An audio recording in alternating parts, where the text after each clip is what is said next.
amount of cash flowing in from venture capital firms into the Indian startup ecosystem still has not seen any considerable uptick. Nonetheless, last week saw the entry of another startup into the unicorn club, and one more insurtech from the country files for its IPO. So this week, Roshan will be discussing that along with Paytm's performance in this first annual general meeting and how some of India's largest fintechs are reacting to the new regulations put down by RBI. But before we get started on all of that, thanks for joining into the Startup Operators Weekly Roundup. The Weekly Roundup is the show for people who like to stay updated on the biggest headlines from the Indian startup ecosystem. If this is the first time you're tuning in, don't forget to subscribe to our channel and share it with friends who you think will enjoy the show. Roshan, how has the week been for you? Yeah, it's been an interesting week. Some post-weekend recovery in process, I would say, right? We had a long weekend. I particularly like Prime Minister Modi's speech at Red Fort, where he spoke about the Panch Pran and how we have to aim to become a developed nation in the next 25 years. I particularly like the fact that startups and innovation was something that he highlighted. He said yesterday startups are tomorrow's unicorns, and particularly noted all the funding and valuation and all the startup action that has happened. That was really amazing. And also that aspect of decolonizing the Indian mind, right? I think that's very, very important. We have to shed that baggage if we have to look towards the future. Also, last week, I think the biggest news of last week was Adam Newman raising a $300+ million Series A round from Andreessen Horowitz for his new startup Flow. WeWork was in the news for many startup roundups that we did. The biggest news of last week was Adam Newman, former founder of WeWork, raising about $350 million for his new startup Flow. This round was led by Andreessen Horowitz. And there was a lot of outrage on this because Adam is, of course, a very controversial figure. WeWork famously raised about $17 million, was valued at, I think, about $48 billion, and is presently valued at around $3.3 billion. And there was a lot of capital destruction, and also some of Adam's alleged indiscretions itself were highlighted. Did you catch that movie or documentary they made about him? I mean, I've been meaning to watch it, but I haven't got around to it. But yeah, I mean, there was a lot of outrage that, how can you give money to someone like this who failed so spectacularly, right? But I guess, it's a matter of perspective, right? I mean, see, at the end of the day, Adam still did build a multi-billion-dollar brand, still valued at 3.3 right now. Maybe he is smarter, wiser the second time around, right? That's something, and again, right, all of this is, I'm just hypothesizing. I haven't been a VC, certainly don't intend to be one, but if you were to think from a VC perspective as well, right, in terms of, who they bet on people like this, right? Someone who can build a huge business, because see, the WeWork business existed for ages, right? If you look at Regis, for example, they existed for ages, but again, Adam made WeWork the brand, right? It made it very aspirational as such. WeWork became synonymous with any co-working space. Co-working, startup, and so on, right? So it's an interesting bet. I think Flow is more aimed at the home real estate as such. I was reading Mark Anderson's post on this, and he says that the housing market in the US is broken right now, and this is an attempt to cause real change and innovation in that specific market, right? I think it might be a WeWork model that home communities and stuff, right? So $350 million is a massive, massive round, right? Certainly the biggest, I think, that Andreessen Horowitz has doled out to anyone. So yeah, pretty interesting, I should say. But good that you brought up the whole story of WeWork, right? How it was valued so highly in the private markets, but then when it entered NASDAQ, its valuations came crashing. On similar lines, Paytm had its first public AGM last week. Well, they have been hosting AGM for the past 22 years. This was the first time since the company went public. And not that Vijay Shekhar did not have enough on his plate already, but during the AGM, there was a lot of opposition regarding making Vijay the CEO for the next 5 years at Paytm. And apart from that, there has been a myriad of cases at which Paytm has been covered in. Right from its cut in valuations, which was at that time when it went public around 18,300 crore rupees. And today it is down 64%. And not only that, in March, the Payments Bank arm was barred from taking on new customers by the RBI on concerns about how customer data was being handled. And more recently, there was news during the rounds of Twitter about how some of its employees were burning down QR codes of its competitors. Now, being a CEO at a company's first AGM where you have to answer all of these tough questions, and especially questions around profitability, what would a mindset like that be? Yeah, it's par for the course for a public company, right? So you're going to have greater scrutiny and people are going to ask those tough questions because a lot of people did lose money, right? Imagine you invested in Paytm at a 2100 sort of a price and it's down to about 700 something right now. So yeah, these are questions that are very fair. Should be asked. for sure. For his part, I think, whatever little I caught on Twitter and so on, I think Vijay tried to answer these as reasonably as possible. And he's also mentioned that he will not vest his ESOPs until the price reaches the IPO price. Look, I mean, Paytm's troubles are manifold, right? I mean, we've spoken about how the lack of a cohesive business model is kind of hurting them. They have to sort of get beyond the fact that they've acquired all of these customers and figure out a way to monetize that, right? And they're a national brand. I mean, they're definitely a national brand, and they can be a decent business model, but someone has to steer the ship in the right direction, and which is why there are a lot of questions on whether VSS can be the CEO going forward as well. I always trust founders to do best for their company, right? And VSS is a legend. I mean, he's been at the helm for almost 20 plus years now. So I would really trust Vijay to kind of know how to take the business forward. But then, I mean, if you look at something like Flipkart, right, which again had a legendary founder, Sachin Bansal, and then after he moved out, Kalyan Krishnamurthy came in, and the way Kalyan has done over the last few years, 5 to 7 years, again he's been fantastic, right? So I don't know, maybe what they need is a really good chief operating officer who kind of cuts the slack out and starts steadying the ship in some sense, right? Because I think you have to marry vision with execution, and a good balance is required. So I really wish Paytm is able to sort its troubles out. Yeah, but today in the market, Paytm has become synonymous with UPI, right? And now we have been hearing in the news that RBI is planning to charge a transaction fee for every UPI payment. How do you think that will impact Paytm's business model? I think, again, there was a lot of fuss about this on Twitter. I mean, people were, pretty scandalized about this, right? Because UPI is ubiquitous. We've spoken about how, we've seen massive engagement, right? I mean, transactions increasing on a every month basis. RBI has just put out a paper saying that such a thing could be possible, right? Because banks certainly charge for NEFTs and IMPS and so on, right? So RBI has just theorized that technically, they can charge for something like UPI. So my opinion is that the RBI should perhaps treat this as a public utility, right? We charge for roads, water, electricity, and so on. Similarly, if you were going to charge, I mean, it should be very minimal, something that should certainly not burn a hole in anyone's pocket. And again, right, I mean, I'm conflicted on whether it has to be a transaction charge or it should be something like a one-time fee as such, right? I mean, why not charge 10 rupees or 20 rupees flat rather than charge whatever percent on transaction, right? Because again, UPI has been the backbone for a lot of digital innovation along with Aadhaar, and still we have a long way ahead.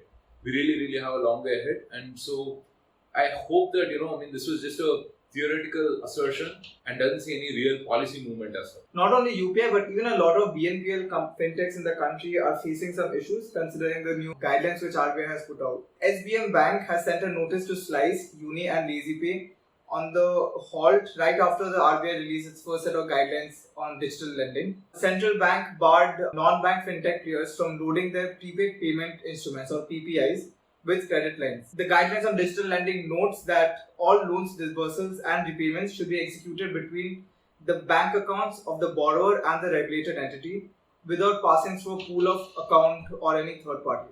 Now, as a result, don't you think a lot of BNPL companies in the country will need to change their business models? For sure. I mean, they're getting squeezed out basically, right? We spoke about this in the last roundup as well, that essentially what RBI is trying to do is like eliminate the middlemen basically. Now, I'm not sure how much of a good idea this is, right? Because we have said earlier that banks are not adequately suited to serve the newer customers, the millennials and so on. Don't get me wrong. I think there's plenty of things that are wrong with fintechs trying to charge atrocious interest rates and blindsiding people and so on, right? I mean, for sure, I get that, right?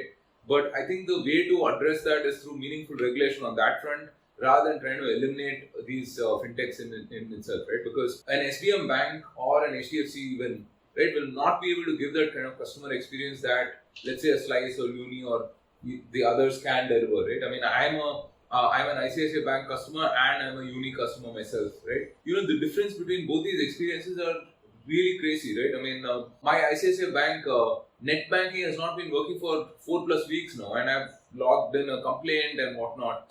Right, I mean, if the good folks are listening, help me out here. So I have been trying to manage this through some other means, right? It works through mobile app, but not on the web. Now, this is something that doesn't happen on fintechs, right? I mean, at least from a technology perspective, I mean, it's very rare that you find this. And so, yeah, there is a role for fintechs to play, right? And yes, they should be regulated, but I'm not sure if this is the right approach where they're getting squeezed out. Yeah, Uni has said that they will put a pause on their operations, at least on the cards front, right? Which is pretty sad. I mean, we had Nitin on the podcast some time back, and certainly, I mean, he's been in fintech for, I think, 10, 15 years. Very experienced person. It's good for people like this to sort of build out solutions for the millennials and Gen Zs and so on, right? Because they really understand the pulse of the market. Entrepreneurs seek clarity on regulation more than anything else, and so I hope we can sort out this ambiguity and RBI comes up with clear terms in terms of what they can and cannot do. Yeah, and I think this will take some time to settle down as well, because PNPL, as we discussed in the past roundups, this was a phenomenon of the lockdown, right? Where credit was actually stopped in the society and now credit is available. But companies are now changing business models. Slice has replaced its credit lines with something called loans on demand. And LazyPay is converting its prepaid card into a co-branded credit card. So yeah, I think further down there in 1 or 2 years, I think there will be abundant clarity and we'll be seeing different forms of credit coming into the marketplace. In the interim period, I think they'll just become distributors for banks, right? I mean, just in terms of acquiring new customers and so on. But yeah, that old trope of all roads lead to lending, I think will have a pause right now. Let's talk about another UPI company, PhonePe, and their involvement with the ONDC network. PhonePe announced last week that they'll launch a separate consumer buyers app by the end of the month, and this will be part of the ONDC network. This app is currently being piloted in Bangalore, and PhonePe will look into take on the likes of Zepto, Dunzo, Blinkit, and other players in the quick commerce space.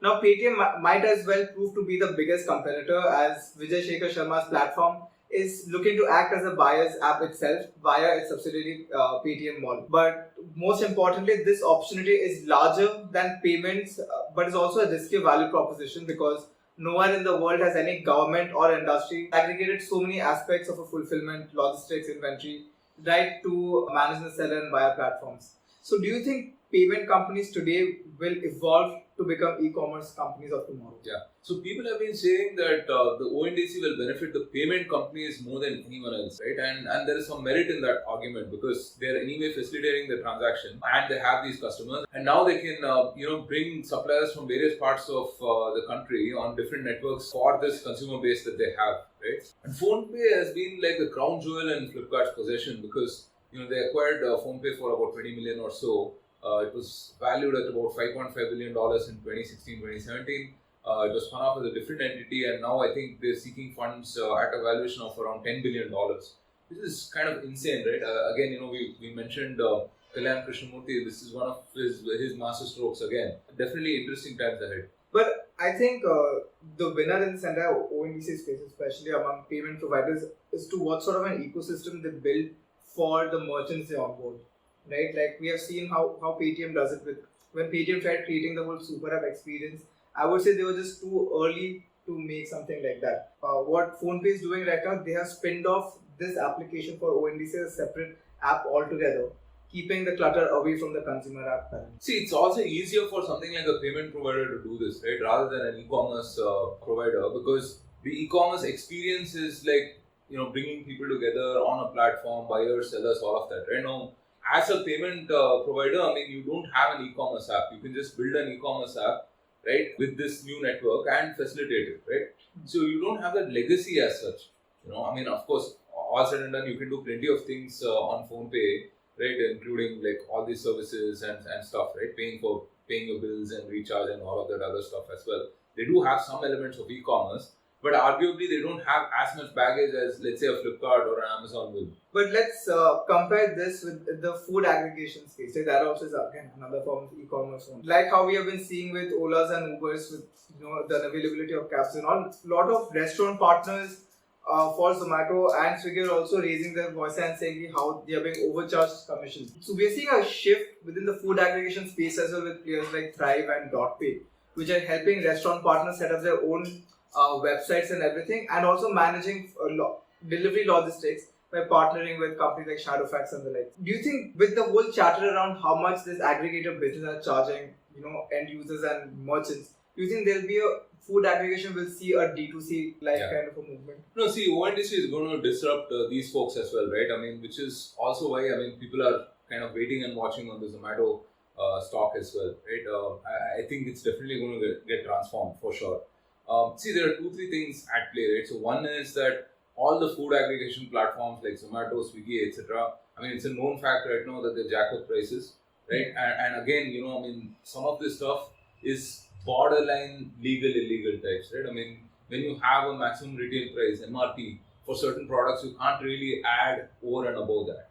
Now, food and services, again, it's a very gray area, right? But then again, are you keeping the restaurants or service providers informed? If you're not informing them, then what is the protocol, etc., right? I mean, and are you informing the consumer, right? Because again, if an idli is costing me 40 rupees on Swiggy and it's actually 20 rupees, hey, I deserve to know that, right? I mean, if you're going to charge me, if you're going to blindside, then it's a concern. It's a problem for sure. And see, they are doing it from a perspective of, okay, increasing order value, increasing margins, right? Which is their business prerogative. But as a consumer, I mean, I should definitely know about it, right? So that is one thing. The second thing is, now if you look at, the more popular restaurants on Swiggy or Zomato, you can argue who needs whom more, right? I mean, whether Zomato or Swiggy needs them more or whether, they need the platforms more. I estimate that few of these guys will just go back to the old style, right? I mean, have a few delivery personnel and do orders and whatnot, right? I mean, will they be able to scale it to the level that, Swiggy or Zomato has? I don't know. I'm not very sure about that. But considering, the Dotpay and the likes are offering this kind of plug-and-play infrastructure, it might work out better for them. But do you think actually restaurant can actually do away with Swiggy and Zomato? Because I think for some restaurants, majority of the sales and revenue comes in from online orders. So for them to make a shift, not necessarily. I mean, see, if you look at some of our most famous restaurants here, right? I mean, Rameshwaram is not even allow Swiggy and Zomato. Yeah, exactly. They're not even there, right? And again, you can argue who needs whom more, right? I am sure that Swiggy and Zomato are like on their knees begging and pleading for these folks to join, but they're not interested at all. So yeah, I mean, it really begs the question, I mean, the balance of power is kind of shifting, I feel. So if you are just a small enough shop and if you're getting those 20-30 additional orders because of a platform, then I think you will continue. But then if you're sufficiently famous and if people have that recall, right, I think then you might see these folks kind of evaluating these alternate channels as well, right? And they don't have to do it like all or nothing, right? I mean, they can phase it out. A good change last week was that we saw a company coming and announcing its plans for IPO. And last week, Digit has filed for an IPO offering, looking to raise about $440 million, even as many of its local peers have deferred plans to list public in India. Now, Digit has really changed the way insurance policies have been sold in the country, taking on the likes of incumbents like Bajaj Allianz, Max Life, and Tata AIA. What Digit did, being a cloud-only platform, Digit has completely changed how they are leveraging data to improve their underwriting and customer servicing. And through the years, they have really grown a lot. Their motor insurance, its coverage generated of $413 million in gross written premium, and it counted for a market share of 4.5 and 3.5% respectively of the total motor insurance premiums written by non-life insurers in the country. It is also one of those few non-life insurance companies in India that operate completely on the cloud. So now, considering what the current atmosphere is for companies going public, how do you think this IPO will fare? Well, I hope the IPO markets have recovered, but my heart is still sadly broken after the LSE IPO. It's very positive to see this news, right? I mean, the fact that they feel that even in this kind of a market, they could kind of list, I mean, shows the amount of confidence that they have. And hopefully the IPO markets recover in time for a good listing. Digit is fantastic. I'm a customer of theirs. I have a health insurance policy with Digit. And one thing I really like is how seamless it is in terms of purchasing and also how much of information they provide in simple, lucid manner, right? I mean, it's not like the usual insurance garble that we see. Which is amazing. I mean, I have multiple health policies and so on, and in comparison, I think Digit has the most amount of like clarity, right, and simplicity in relative terms. So yeah, I mean, they seem to be killing it in the in the motor insurance segment, right? I mean, I think now business might even do better, right? I mean, with consumer demand sort of coming back. The interesting thing also is because of the restricted movement over the last couple of years, I mean, they haven't had as many claims, I suppose. And then, yeah, after motor insurance, they have health and property and so on. And considering also the headroom that is there to play, right? I mean, if you look at, what out-of-pocket expenses in healthcare are, right? I mean, it's huge portion, right? I mean, majority, in fact, is out-of-pocket and not a lot of it is insured. So it's going to grow like crazy and wish the Digit team all the best, I suppose. Yeah, and not only did we have an IPO announcement last week, we also shipped Rocket that raised $32 million in a bridge round, which catapulted them to the Unicorn Club, the valuation of $1.2 billion. This fundraise was led by Lightrock India along with Temasek. Now, ShipRocket has already acquired 5 startups this year and has made multiple investments. They acquired Wixo, Rocketbox, Blockers, Picker, and Omni in the past 10 months. And apart from the acquisition, ShipRocket has also been doling out checks to startups in the logistics space. These include the likes of Hoovly, Eat Better, Bolt Care, Evenflow, and the likes. Now, this is an interesting strategy to grow within a category. If you're not able to ship it and build it yourself, you acquire companies and just capture the share. Yeah, it's build, integrate, or acquire, right? I think that is the kind of strategy. And ShipRocket is amazing, man. I mean, we had Vishesh, the founder, on the podcast earlier, and they've kind of built this through multiple iterations, right? Interestingly, we give a lot of shit to Zomato for acquiring Blinkit, but in fact, Zomato invested in ShipRocket as well, right? I mean, that was a major round, I think. So yeah, very interesting and great team as well. We've often talked about how this plug-and-play infrastructure exists for people to start businesses over a weekend, and that's enabled by the likes of ShipRocket, Delivery, and so on. So this space is certainly going to grow, right? I mean, I've said it often enough that it's a classic case of building shovels in a gold rush. And so yeah, I mean, there's a lot of work ahead, and this is perhaps an interesting milestone for them. Yeah. Also, last week, Fundamentum Partnership, which is a venture firm co-founded by Nandan Nilekani and Sanjeev Agarwal, has raised $227 million for its second fund to back startups in Southeast Asia. The fund plans to deploy the capital by investing in 4 to 5 startups annually, and they'll typically be backing startups in the Series B stage and beyond. Now, last year they have evaluated over 500 startups and have made half a dozen investments so far, and its portfolio collectively has raised over $1 billion in follow-up rounds. Some of its portfolio companies includes the likes of Pharmacy and Spinny. One very interesting thing to note here is that this entire second fund is backed entirely by Indian entrepreneurs. Now, it's great to see that the first gen and the second gen entrepreneurs are now coming forward to back the next set of startups that we'll be seeing soon. Yeah, so Sanjeev and Nandan are legends of the industry, and I've said before that Mr. Nilekani will probably get a Bharat Ratna at some point in the future, for sure, because of the kind of innovation that he's pioneered, with NPCI, India Stack, Aadhaar, all of that stuff, right? So yeah, I mean, good to see more funds raise capital, and we're talking about a funding winter, but at some point of time, these folks are going to deploy capital, and again, Series B and beyond is like growth stage almost, right? I mean, not really early stage, not really growth stage, but somewhere in between, and it's going to be helpful for sure. Rounding out the headlines from last week, micro savings app Jar secured a $22.6 million in a Tiger Global-led Series B funding round at over $300 million valuation. Jar said that it will be utilizing the current round of funding to expand its workforce and continue to build a comprehensive one-stop savings financial platform. Razorpay acquired offline payments firm EasyTap in a deal worth $150 million. The acquisition, which is the 6th and the largest to date for Razorpay, enables the company to foray into offline payments. EdTech unicorn PhysicsWallah snapped up Jaipur-based doubt-solving and resource management startup Freeco for an undisclosed amount. The deal, which is the first the company made since it turned unicorn in June, will help PhysicsWallah improve its content library and build a strong doubt faculty management. Anything that stands out for you? Both the acquisitions for sure. We're starting to see a lot more consolidations.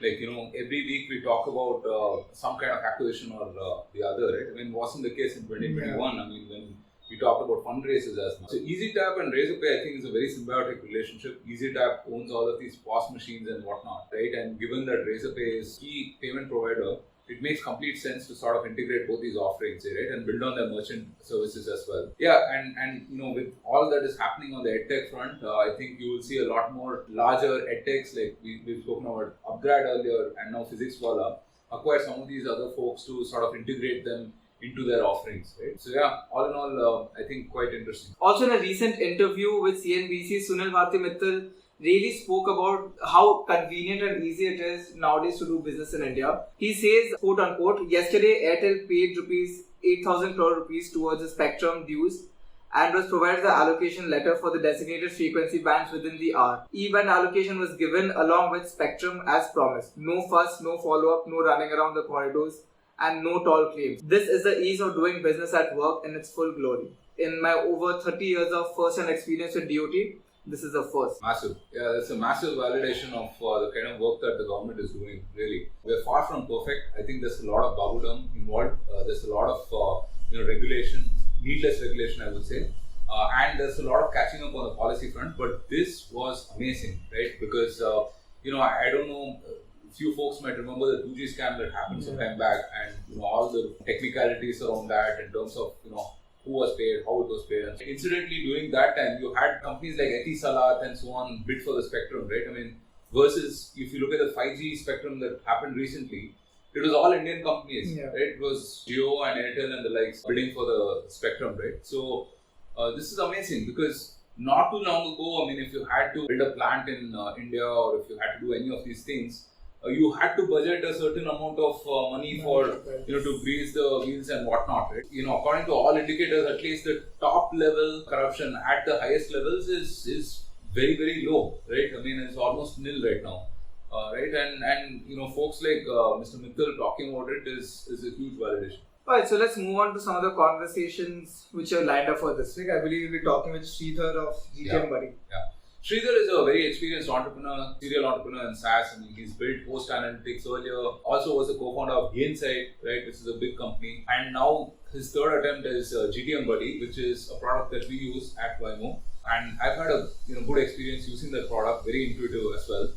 So it'll be interesting to understand, how he starts up these companies and his process of scaling them, right? Certainly an interesting person to talk to. And of course, we've been saying for a while that the conversation with Praval is due, right? But don't worry, it's not going to be like the new GNR album or something. It will be out this week for sure. Okay. Yeah, and folks, if you have any questions for Praval or Sridhar, do let us know through our Twitter and LinkedIn handles. On Twitter, you can look us up at Operator Startup, and on LinkedIn, we are the Startup Operator. Also, do not forget to like, subscribe our channels on our various podcast platforms as well as on YouTube, and let us know how you're doing in the comment section below. For any other topics that you'd like us to cover next week, do drop an email to us at thestartupoperator@gmail.com. And also, if you want regular updates to be delivered straight into your WhatsApp, check the link in the description. If it seemed like the both of us were slightly distracted, it's because of all of these amazing Janmashtami sweets that our producer Thiru has laid in front of us. So now it's time for us to feast. Now it's time for us to feast. Now it's time for us to feast. Alright, thanks everyone. We'll see you again next week. Thank you. Bye-bye.